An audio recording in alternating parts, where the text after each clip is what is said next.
Hi guys, thanks for coming in. Sorry we're running a little bit late, we had a few tests to do, but thanks for coming down to see some Stalingrad. I'm here with Steve Schklair, and so I imagine most people in the room know who you are, but just in case nobody does, do you want to just give very brief who you are? Hi, I'm Steve Schklair. There you go. Now everybody knows. There you go. Well, yeah, sure, go. I started I'm the CEO of Reality, which is a camera system that goes used on a lot of movies. Well, yeah, sure. Do you want to just go straight into the clips? Yeah, let's do that. But let me say a few words. So this is only a half-hour session, so we're going to rush and we'll talk twice as fast as normal because there's so much to say and so little time to say it. So I was a 3D producer on a Russian film, Stalingrad, which is unusual for an American guy, but I fell in love with the script, and of course I had gone over there to shoot some tests with them because the Russians didn't believe that it was possible to shoot a 3D film on a 2D schedule, and I couldn't convince them otherwise without shooting tests, so we went over and shot tests, and I was so impressed with the director, Fedor Bondarchuk, and his ability to compose shots and move the camera, choreograph the camera with action, that when they offered me the larger role, because they still didn't believe you could shoot 2D, 3D on a 2D schedule, I accepted. So, it was a fantastic shoot. What we're going to do is run 2 clips, and because pictures are worth a lot, the trailer, and then a short clip from the film. And then I brought a 3rd clip, which I'll probably say a little bit about just before we run it, because I brought it because I thought it was interesting. It is. So let's roll some footage. I'm going to get out of your way. Yeah. Hopefully I'm not in their way.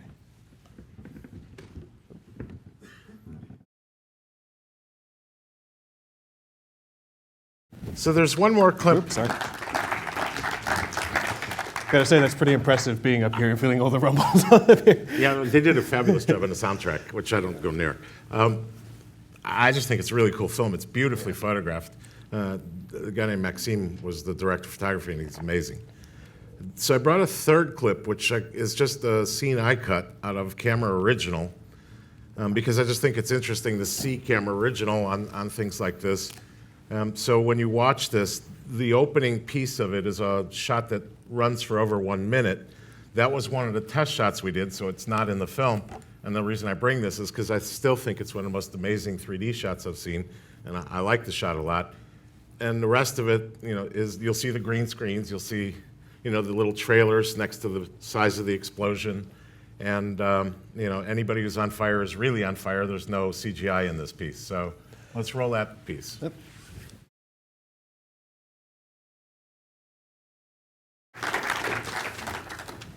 I still like real flames better than CGI flames. Well, I mean, obviously we don't usually see that kind of imagery in 3D. And I mean, why do you think that the opinion is to make this kind of serious film in 3D? The director thought it would add a lot to the film to make it in 3D, and I'm not going to argue with him about that. Sure. I think the images... Look, that opening test shot was over 1 minute long. In 2D, you would never play that shot. It just wouldn't be interesting enough to carry for that long a period of time. And yet in 3D, it's a fabulous shot. So, that really illustrates kind of the difference between making a movie in 2D or making a movie in 3D. I'd never cut a minute-long shot into a movie of that nature. And yet it was interesting all the way through. Yeah, and I mean, because, 3D's been around for around 5 years, especially in Hollywood in the mainstream. I mean, how have you seen opinions change, especially when shooting in native like that? How have you seen opinions change with filmmakers? Well, 3D's been long, long 5 years, but in the mainstream since Avatar. Mainstream cinema, since let's see, Disney did their first release. Yeah. For mainstream cinema. Opinions are changing. That thankfully, the first couple of films were incredibly conservative on depth. I mean, depth budgets of 0.5%, maybe 1%, and that was a big risk. And one of the changes I'm seeing is, depth budgets are getting a little bigger. People are willing to take a little bit more risk with it. And so, here's the editorial opinion on that: is people are paying extra money to go see these movies, and they're wearing a pair of glasses. Both are a cost, and they expect more for that payment. And unless you give them depth, they're not getting what they're paying for, and they're unsatisfied. So I'm all happy that we're seeing a little more depth in pictures than we were in some of the earlier ones. Sure, and you work almost exclusively in native, right? Yes. Yes, yeah. So, I mean, but even conversion's got, where do you think conversion lies in this conversation, as in a 3D post-conversion? Oh, that's such a loaded question. Conversion technically works. Creatively, entire films being converted, for the most part, to me, don't work, and we're going to lose an audience, and it will be one of the things that destroys the 3D business. And that's not a bias because I'm on the native capture side, because I will get into it in a minute. I believe in a hybrid model. The reason entire conversions to me don't work is when you're on set and you're doing a native film, you have the director, the production designer, the director of photography, wardrobe, makeup, hair, costume, art department. Everybody's there. They're making creative decisions based on what they're seeing on the monitors in terms of the shot. Everybody's making subtle little adjustments for the 3D. You heard at the conference, if you were here last year, Ang Lee was talking about adjusting performances based on watching it in 3D. You don't get that when you convert a movie. People are making a 2D movie, they're watching 2D Video Village, Sure. and then it gets converted, and you don't get the input or the ability to adjust all of these things that all the departments are working with. So you get a 2D movie that's got some depth in it, but it's not a real 3D movie, and it's not creatively any better, and Yeah. people want more for their money. Yeah, and I mean, obviously, moving forward, like you're saying, the hybrid solution. So let's talk hybrid, Let's because do that. there are certain shots that are easier to convert than the shoot, and things like aerials, some underwater work. There are other things, especially visual effects, that are very, very expensive to do in native stereo. So that's where the idea of this hybrid model comes in, which for most of the studios in Hollywood are adopting, which is we shoot in stereo. So we can provide stereo pairs, metadata for every shot, all the elements. Then some of the shots are selectively chosen to be for the visual effects as 2D elements, but they have the reference plates and the metadata, which helps the animators a great deal. And so the idea of hybrid is we will convert some of this film. We might throw an actual physical element in the foreground from the native photography. So it's a little bit of a mix and match, but it flows by as the whole film. You're still achieving the creative results of a 3D movie being directed in 3D, and yet the economic results of a conversion on the visual effects side, and that brings up a real sore point. So I'm going to just use this as, since I have the bully pulpit, I'm going to use it. There seems to be a rumor being spread that conversion is less expensive than shooting, and that couldn't be further from the truth. Not even remotely close. It's not even half the cost. There's a huge gap in the cost of conversion versus shooting. And so it just really pisses me off when I hear this continued. And even Janae said, well, our total budget for 3D was about £1.5 million. If that were converted properly, it would have been £6 or £7 million. So I don't even understand why this rumor persists. Sure. But yet it does. Well, I mean, kind of on that vein, I mean, how do we make sure that we don't run 3D into the ground and we do make it more accessible for filmmakers to go out and use it? We make better movies in 3D, so that, and then we give people real 3D when they go to the theater, and not 2.5D. So when you take off your glasses, you can still watch because there's no parallax on anything. Yeah. And so you give the audience what they're paying for. You give them better movies. We don't continue this death spiral of converting everything, because I believe that will kill the 3D business eventually if that continues. And you give people what they're paying for, a 3D movie, and a good one. Yeah. 3D, that gets back into stereo doesn't make a crappy script into a good movie. And the novelty was years ago. So if it's a bad script, just being in 3D isn't enough reason to see it. Are you trying to find a way to make this for a rather cheap option? So, these experimental filmmakers can go out there if they don't have huge budgets. If you're here in the UK, go talk to Onsite. They'll find a way to work with you on a budget to make a movie work. If you're in the US, come talk to us. We'll find a way to make things work on a budget. We've been doing, last year we did every feature in Hollywood that was native, but we also did television series. there's a Discovery show, which is really a documentary show, and they're shooting entirely in 3D. So again, that's another rumor that you need a big Hollywood budget to shoot in stereo. You do not. Yeah. You know, you add something to your camera department budget. There's that Discovery show.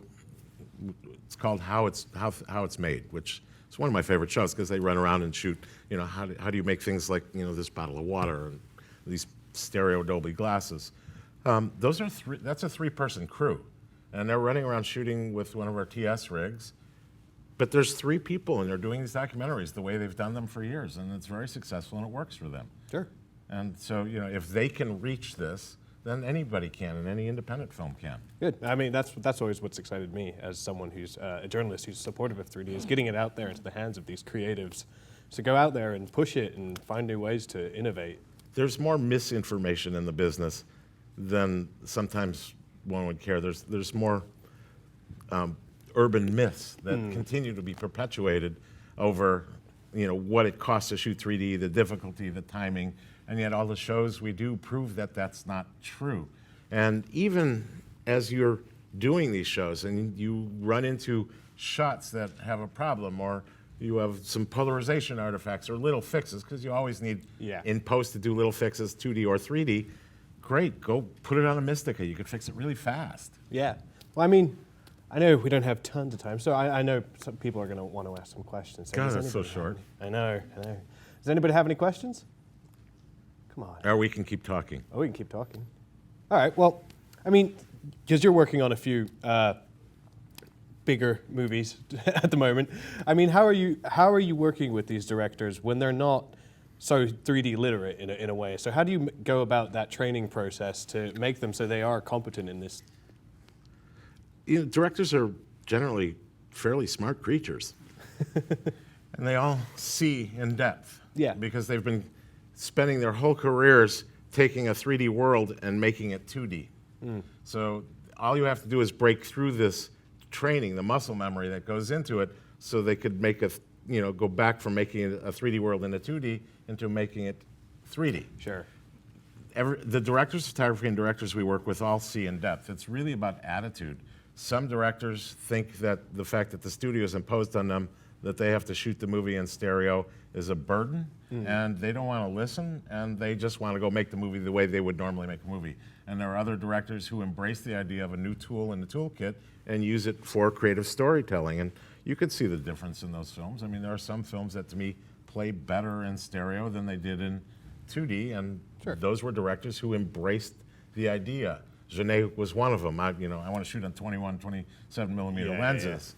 You know, Baz Luhrmann embraced it in Gatsby, and Alfonso Cuarón embraced it in Gravity, and Ang Lee embraced it in Pi. These are better movies in stereo. So it really depends on the attitude of the director coming in as to whether they want to try something new or whether it's a burden that they're being forced to deal with. Sure. And can you, on that vein, can you talk a little bit about what you're doing at the moment? Obviously, without going into too much detail, because I know how these things work. Now, there's an NDA on that one. There's an NDA on that one. There's an NDA on that one. So we're doing a whole bunch of movies with studios, but there's NDAs on all of them because they're not ready to announce. I can say that I'm co-producing a movie this summer, which is a special venue movie. It's budgeted like a feature, but it's a special venue movie, which is a big musical in which depth will be a critical part of this, because this film is about not just the songs and the dance and the performance, but it's about the experience. Sure. And the 3D will add to this experience. So this movie will not be shallow. It will push it as far as we can before we cause eye strain. But there's so much room in there between the very small depths that are in some pictures and what's possible. Cool. And I mean, just so for people who don't understand, what's your job when you come in? So if you're coming onto a set, what's the actual process of teaching a crew how to use these things? My job varies on show to show. Yeah. We've now trained so many people, both in the UK and the US, that what we do with the studios is we put together the package. I'll spend some time with the director. The crews are already experienced. We don't have to do a lot of training. We spend a day training the regular camera crew to work around this gear. They're every DP wants his usual first on the show and his regular second. So we'll do a little bit of training for them, but really it's not their responsibility. There's a rig tech there. So the training is getting to be less and less, at least in the Hollywood arena and here in the UK where there's so many films made, thankfully for the tax credits that make a lot of films here. So there's not that much. And then, if a director wants to dig in deeper, great. Usually I'll spend more time with the producers working with them on their production and post budgets in terms of the differences between a 2D movie and a 3D movie and what they need to watch out for, what they need to budget for, what kind of hardware should they be using in their process. And then the discussion really goes into where I spend most of the time is the pipeline, because we're not shooting film anymore, we're shooting data. And so the data pipeline becomes really critical on these pictures. Where does it get recorded on? How's it recorded? How does metadata match to the data? And then how does it flow through to not just post, but then the pieces that have to run off the visual effects, and then how do they come back and at what point? And at what point do you do fixes? At what point do you do color? At what point do you have to make final decisions? So it's that whole flow, which seems to be changing on every picture, thankfully, because more and more vendors introduce new hardware, which improves the process. And to encompass that, you then change the pipeline. Yeah, and I mean... There's actually a hand up on there. Oh, okay. There we go. Do we have a microphone? I think they're going to get you a microphone. Yeah. There we go. Sorry, that's all right. It's all right. They told me to. They're taping this, so they want the questions on. Just how much 3D talent in terms of crewing, operators and so on exists naturally in Russia, would you say, after your Stalingrad experience? I can say there's now a couple of trained camera crews in Russia because of Stalingrad. We had 3 camera units there, so we kind of split a unit. Main unit was the American crew. We split a unit between Americans and Russians. Third camera crew was a Russian crew, which we did a lot of training of. So there's now at least some experienced people in Russia, and they'd be the first ones I'd call if I shot over there again, which I hope to do, because I know in Hollywood that would have been a $130 million picture, and they've published their budget, so I'm not speaking out of school. They made that film on $33 million, which is $100 million less than you would have been able to do it, in the U.S. as a union shoot, et cetera, et cetera. So the craftspeople there were fantastic. Everybody, the production design, that big village was a set, built in an empty lot. The entire thing was a set. There was no real buildings that were shot in. Even the apartments and the buildings where the main part of the movie takes place was all set. It was beautifully done. Because this movie is the first Russian international blockbuster, really, isn't it? I think so. It's not the first Russian 3D movie, because they've been 3D fans for many, many years, but it is, I think, their first international blockbuster. And it's a good movie. It's a really good script. And the director, just a point of trivia, the director, Fedor Bondarchuk, comes from a movie family. His father won an Academy Award for directing War and Peace. So he grew up in the business. Yep, got another question. This started in Russia, and do you see? I'm assuming it started in Russia. This film, but you're American. You had said American film crews. Do you see more sort of overlapping between countries working together, the crews and no people? No. No, because of expense of shipping crew, housing crew, paying per diem on crew.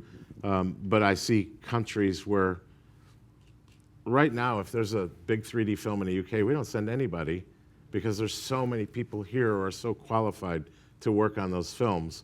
And the same, I could say, is true in Korea and Japan. There's so many trained crews there now. In the early days, we were there. When Sky first launched, we sent crews fairly often to work on the projects, because it was part of the training with Telegenic.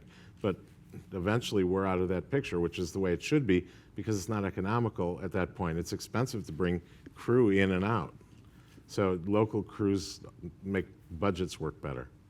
So you go over and train the people, and then they sort of do things on their own. Yeah. In cases like this. Hopefully in the future they'll do their own other films, maybe.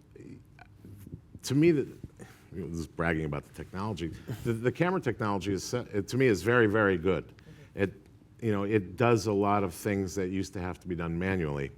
So it's not difficult to train a crew. The harder part is training stereographers how to see and how to make a movie work, as opposed to the 3D engineers or the rig techs.